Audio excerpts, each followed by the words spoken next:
Hello everyone, welcome back to the channel. Myself Jyoti Verma, first professional MBBS student. बहुत सारे लोगों के comment आ रहे थे कि केमिस्ट्री क्या स्ट्रेटजी होनी चाहिए, क्या अप्रोच होना चाहिए ताकि अपन नीट 2024 में अच्छा स्कोर कर पाए। वैसे तो मैंने फिजिक्स की वीडियो पहले बना दिया था, तो जिन लोगों ने फिजिक्स की नहीं देखी है वो जाकर चेक कर सकते हैं। आज की वीडियो में बात करने वाले हैं कि केमिस्ट्री की क्या स्ट्रेटजीज रखे so that at least upon 140 plus score कर पाए नीट 2024 में। विंटर सीजन स्टार्ट हो गया है तो नींद भी बहुत आती होगी, पर देखो यार अब नीट 2024 में बहुत कम टाइम बाकी है, तो अब आपको अपनी नींद को सेक्रीफाइस करना पड़ेगा, क्योंकि गले में स्टेथोस्कोप तभी होगा जब नींद अधूरी होगी। अब आपको खुद को फोर्स करना पड़ेगा सुबह जल्दी उठने के लिए। मानती हूँ सुबह जल्दी उठना बहुत मुश्किल है, बट इम्पॉसिबल तो नहीं है। मैंने भी अपने टाइम पर सुबह उठ के इनऑर्गेनिक और ऑर्गेनिक स्पेशली ज़्यादा पढ़ती थी। तो make the studies first part of your life, क्योंकि आपकी सक्सेस आपसे ज़्यादा आपके पेरेंट्स के लिए मैटर करती है। केमिस्ट्री के 3 पार्ट्स होते हैं। First physical chemistry, second inorganic chemistry and third organic chemistry. Physical chemistry की बात करें तो बहुत सारे लोगों की मेजर प्रॉब्लम है कि न्यूमेरिकल्स नहीं बनते फिजिकल केमिस्ट्री के, या फिर गलत हो जाते हैं लास्ट में आके। तो फिजिकल केमिस्ट्री के लिए क्या करना है, जिसे मैंने किया था वो मैं आपको बताती हूँ। फिजिकल केमिस्ट्री के लिए मैंने बस एक टीचर को फॉलो किया, मैंने एबीके सर को फॉलो किया। लेक्चर के साथ साथ नोट्स बनाओ, और एक पर्टिकुलर चैप्टर कंप्लीट हो जाने के बाद उसके पीवाईक्यूज लगाती थी।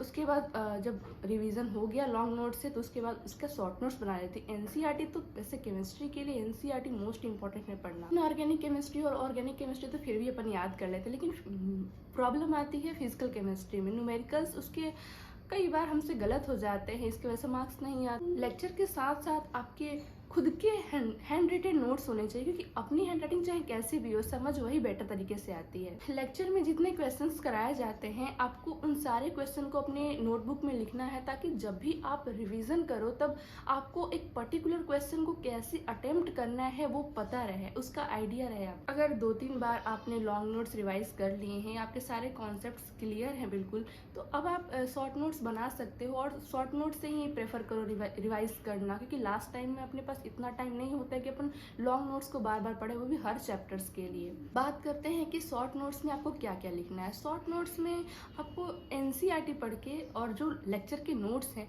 एनसीईआरटी में जितने इंपॉर्टेंट पॉइंट्स है वो लिखना है, फॉर्मूलाज लिखना है आपको जो लेक्चर में कराया, फिर वो पॉइंट जो आप भूल जाते हो हर बार वो उसको ऐड करना है शॉर्ट नोट्स में आपके। अब बात करते हैं कि फिजिकल केमिस्ट्री के लिए क्वेश्चन प्रैक्टिस कहाँ से करें। मैं बताती हूँ, अपने नीट 2023 के प्रिपरेशन के टाइम पे मैंने फिजिकल केमिस्ट्री के लिए 34 ईयर्स एमटीजी के पीवाईक्यूज यूज़ किए थे, बस वही, उससे मेरे 140 मार्क्स आए थे। केमिस्ट्री में अगर बात करें तीनों पार्ट्स की, तो physical chemistry, inorganic chemistry, organic chemistry, तीनों के लिए एनसीईआरटी मोस्ट इंपॉर्टेंट है, क्योंकि कई बार थ्योरी क्वेश्चन आ जाते हैं फिजिकल केमिस्ट्री से भी। तो ऐसा नहीं करना है कि यार इनऑर्गेनिक केमिस्ट्री और ऑर्गेनिक को पढ़ लिया एनसीईआरटी से और फिजिकल केमिस्ट्री को टोटली इग्नोर कर दिया क्योंकि उसके न्यूमेरिकल्स आते हैं तो फॉर्मूला बेस्ड ही आते हैं। ऐसा बिल्कुल नहीं है, कई बार थ्योरी क्वेश्चन भी आ जाते हैं फिजिकल केमिस्ट्री से। और उसके साथ साथ आपको मल्टीपल टाइम्स एनसीईआरटी रीडिंग करनी ही है, क्योंकि उसमें बहुत इंपॉर्टेंट पॉइंट्स होते हैं जो पेपर में आ जाते हैं, डायरेक्ट फ्रेम हो जाते हैं क्वेश्चन। तो अब बात करते हैं इनऑर्गेनिक केमिस्ट्री की। इनऑर्गेनिक केमिस्ट्री में मेजर प्रॉब्लम है कि याद नहीं होती, इतने सारे ब्लॉक्स हैं, इतने सारे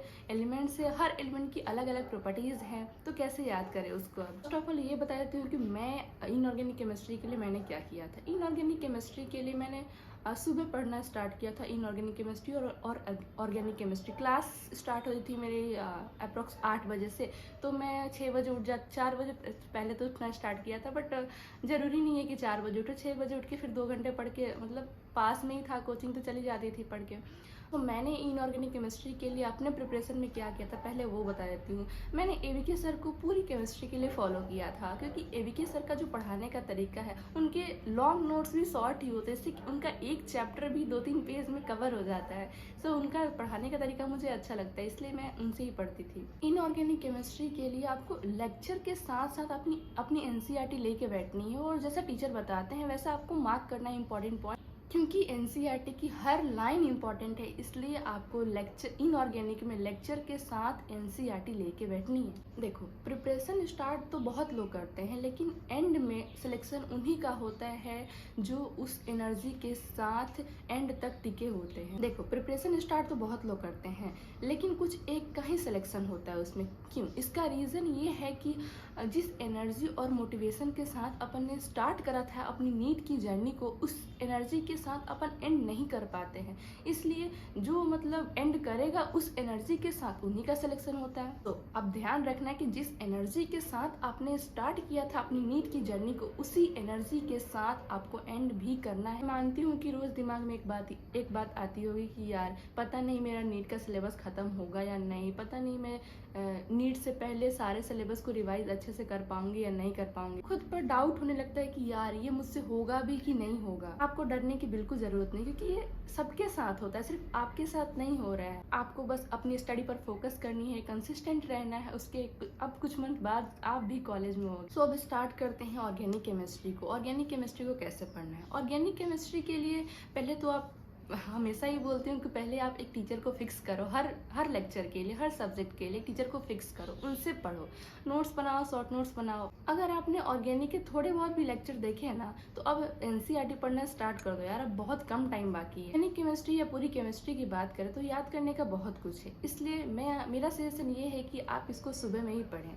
ताकि फ्रेश माइंड से ज़्यादा चीज़ें याद हो जाती हैं। और एक बात, शॉर्ट नोट जब भी आप बनाते हो ना, तो 1-2 पेज में ख़त्म कर लिया करो, उसको ज़्यादा एक्सटेंड करने की बिल्कुल ज़रूरत नहीं है। बस इंपॉर्टेंट पॉइंट्स लिखने हैं जो आप भूल जाते हो, या फिर जो फॉर्मूलाज हैं उसमें जो आपको याद होने ही चाहिए पेपर के दिन तक। और एक बात, जब भी आप मॉक टेस्ट दो तो अपने साथ लेटेस्ट पैटर्न की OMR रखो, क्योंकि अभी से अगर आपकी प्रैक्टिस होगी ना, तो वहाँ नीट में आपकी OMR शीट कभी गलत नहीं होगी। सो आज की वीडियो में बस इतना ही था। होप ये वीडियो आपकी केमिस्ट्री में अच्छा स्कोर करने में हेल्प करे। Thank you so much.